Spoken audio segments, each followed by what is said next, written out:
என்னோட ஃபேவரட் சன்ஸ்கிரீனை பத்தி இந்த வீடியோல உங்க கூட ஷேர் பண்ண போறேன். எல்லாருக்குமே எப்பவுமே கிளியரா க்ளோயிங் ஸ்கின்னா இருக்காது. எனக்கும் இந்த மாதிரி பிரேக் அவுட்ஸ்லாம் அப்பப்போ வரும். என்னோட பெஸ்ட் சன்ஸ்கிரீன் தான் இந்த ரெண்டுமே.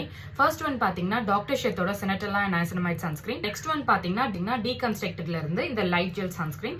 இது ரெண்டுமே செம்ம சூப்பரா ஒர்க் ஆகும். ஆயிலி அண்ட் சென்சிட்டிவ் ஸ்கின் டைப்ல இருக்கீங்க அப்படின்னா கண்டிப்பா இதை ட்ரை பண்ணலாம். என்னோட பிஎம் ரொட்டீனை பொறுத்து நான் இந்த ரெண்டு சன்ஸ்கிரீனுமே மாத்தி யூஸ் பண்ணுவேன். வீடியோக்காக நான் இது ரெண்டுத்தையுமே சொல்லல, எனக்கு ரொம்ப பிடிச்ச ப்ராடக்ட். அது ஆல்ரெடி நான் யூஸ் காலி ஆயிடுச்சு. இது வந்து என்னோட செகண்ட் பேக். இது போக நான் ரீஸ்டாக் வேற பண்ணி வச்சிருக்கேன். சன்ஸ்கிரீனும் அதே மாதிரி தான் இப்போ நான் யூஸ் பண்ணிட்டு இருக்கிறது. அண்ட் இது ரெண்டுமே வந்து ரீஸ்டாக். தெரியுதா? ஸோ இது ரெண்டுமே வந்து ரீஸ்டாக் பண்றது. அது போலதான் டாக்டர் ஷெத்துமே அவ்வளோ பிடிக்கும். நான் ரீஸ்டாக் பண்ணிட்டே இருப்பேன். ஏன் ஒரு ஆளுக்கு ஏன் இவ்வளோ ரீஸ்டாக் பண்றீங்க அப்படின்னு உங்க மைண்ட்ல தோணலாம். நான் மட்டும் இல்ல, என்னோட அம்மாவுமே இந்த சன்ஸ்கிரீன் யூஸ் பண்றதால நாங்க மாத்தி யூஸ் பண்ணிட்டு இந்த ப்ராடக்ட்டோட லிங்க் வேணும் அப்படின்னா லிங்க் கமெண்ட் பண்ணுங்க, நான் உங்களுக்கு சென்ட் பண்ணிடுறேன். அடுத்த ஒரு ஹானஸ்ட் ரிவ்யூ வீடியோல நான் உங்களை மீட் பண்றேன். பை.